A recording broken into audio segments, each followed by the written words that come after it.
Last December pa nga itong video na ito mga mare. Ngayon ko nga lang ito siya mabovoice over. Matagal ko na siyang na-edit pero ngayon ko nga lang siyang mabovoice over. O diva, yan ang ate Scarlett namin. Sa SM Palawan nga kami nito mga mare ng mga oras na ito at may kailangan nga lang kaming bilihin para nga mabawasan ang iniisip namin na kailangan ng mga bata. At eto nga mga mare, bibili nga kami dito ng lagayan ng tubig ng aming ate Scarlett. Tumbler nga bibilihin namin dito mga mare para nga sa aming ate Scarlett. Plus ko mga mare, medyo mahal nga lang ang tumbler na ganito pero for dago pa rin nga kami mga mare dahil yan nga ang gusto namin.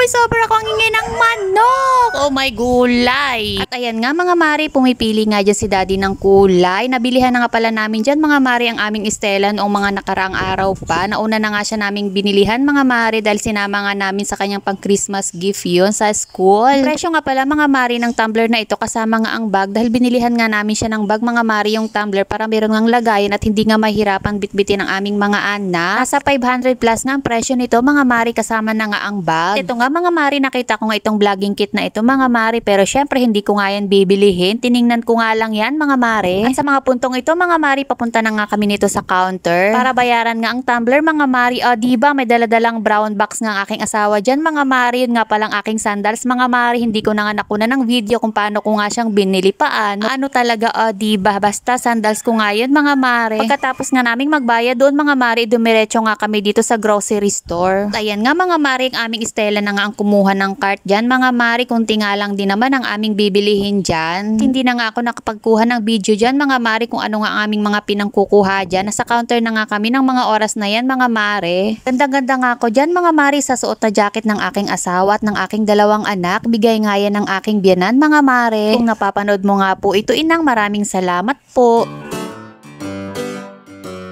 Eto nga mga mare, kami na nga ang nasa counter ng mga oras na yan at ang ate Scarlett na nga ang bahala dyan mga mare, kayang-kaya niya na nga yan.